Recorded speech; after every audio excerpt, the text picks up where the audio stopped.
నీతి తప్పిన పరిస్థితులు ఎలా ఉన్నాయి చూస్తే బుర్ర పోయింది నాకు. ఒక ఒక విశ్లేషకురాలు కౌన్సిలింగ్ ఇస్తారు చూడండి. ఒక తల్లిని ఇంటర్వ్యూ చేస్తుంటే నేను మాట్లాడుతుంటే ఏమేం మాట్లాడిద్దని సుమన్ టీవీలో మాట్లాడింది.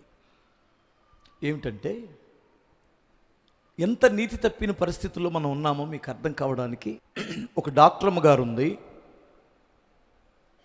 ఆమె చాలా పేరు మోసిన డాక్టర్ అమ్మగారు.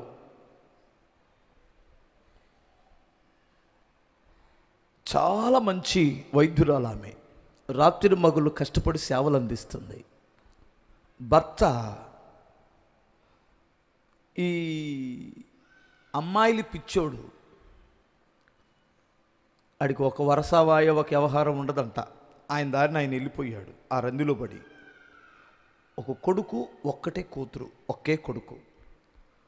వాళ్ళిద్దరికి మంచి లైఫ్నిచ్చింది. ఆమె బాగా చదివించింది. వారి కొరకు సంపాదించాల్సిందంతా సంపాదించింది. ఆమె పొద్దునెళ్తే రాత్రి ఎప్పుడు వచ్చిందో తెలియదు. ఈ స్త్రీలకు సంబంధించినటువంటి ఈ వైద్య నిపుణురాలు ఆమె. డెలివరీ కేసులని ఆ కేసులని రకరకాలు వస్తూ ఉంటాయి కనుక ఎప్పుడు వెళ్ళిద్దో ఎప్పుడు వచ్చిందో తెలియదు. అలిసిపోయి వచ్చింది ఇంటికి వస్తే కూడా.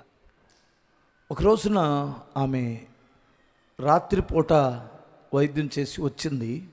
12 అయిపోయింది. ఇంటికి వచ్చేసరికి ఏదో ఆపరేషన్ ఏదో చేసి వచ్చినట్టుంది. వచ్చేసరికి పిల్లలిద్దరికి చెరొక గది ఉంటుంది. ఆమె వచ్చిన తర్వాత ఆమె బెడ్రూమ్లోకి వెళ్ళిన తర్వాత ఏదో చిన్న అలికిడైనట్టు అనిపించింది ఆమెకి. ఏంటి అలికిడిగా ఉందని పిల్లలు మెలకుతూ ఉన్నారేమో, మాట్లాడదాం, పొద్దున్న వెళ్ళాను కదా అని గబగబ వచ్చరికి ఒక గది తలుపు లైట్గా తీసుంది. ఏంటి గది తలుపు తీసుంది, పిల్లలు మెలకుతూ మాట్లాడుకుంటున్నారేమో అని గబగబ వెళ్ళి తలుపు అలా తీసింది. చూడరాని దృశ్యం చూసింది ఆమె. ఒక్కసారి గుండె పట్టుకొని అలా తన గదిలోకి వచ్చి కుప్పకూలిపోయింది. ఏది చూడకూడదో అన్నా చెల్లెళ్ళు, సొంత అన్నా చెల్లెళ్ళు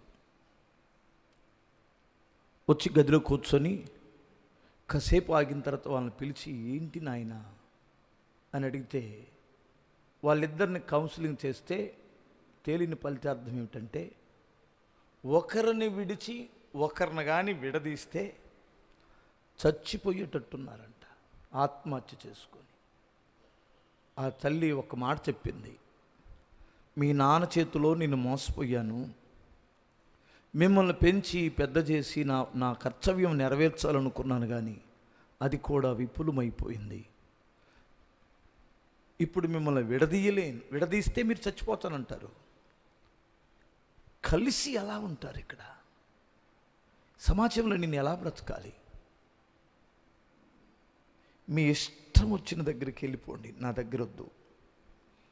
గుండె రాయి చేసుకొని చెబితే వారు విదేశాలకు వెళ్ళిపోయి సెటిల్ అయిపోయారట. వెళ్ళిపోయారు, ఎక్కడున్నారో తెలియదు. అర్థమైందా?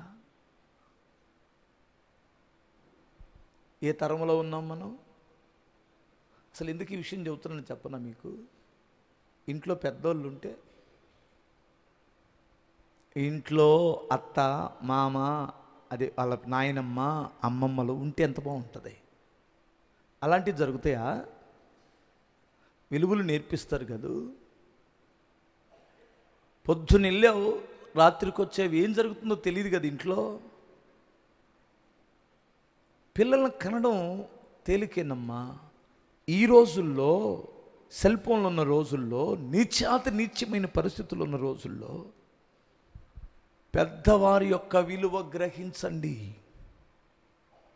వారు ఉంటే వరసవాయులేమిటో నీతి ఏమిటో చెప్పబడుతుంది. ఇంకా చెప్పనా?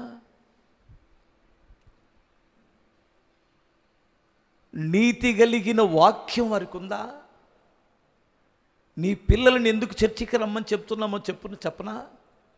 నీతి కలిగిన దేవుని వాక్యం నీ బిడ్డల హృదయాల్లో నూరిపోస్తాం. చిన్నపిల్లల నుండి నీతి తప్పకూడదో, వరసవాయులు తప్పకూడదో. ఈ మనోళ్ళు చాలామంది లెక్కలేస్తారు ఆదివారం చర్చికి వెళ్ళటానికి. పొద్దునొచ్చా మరలా మధ్యాహ్నం సాయంత్రం కూడా రావాలా, ఛార్జీలు దండకు గదు. శనివారం రావాలా, ఛార్జీలు దండకు గదు. ఉపవాస ప్రార్థనకు రావాలా, సంపూర్ణ రాత్రికి రావాలా, ఆదివారం రావాలా. డబ్బులు చాలా మిగిలిస్తున్నామంటగా, కోట్లు. చర్చికి రాకపోతే, చర్చికి వచ్చేటప్పుడు ఆటో ఛార్జీకి వెళ్తే అని నువ్వు కంగారు పడితే ఇంకొక దారిని వెళ్ళిపోతాయి ఆ డబ్బులు. ఆ డబ్బులేమి ఉండవు.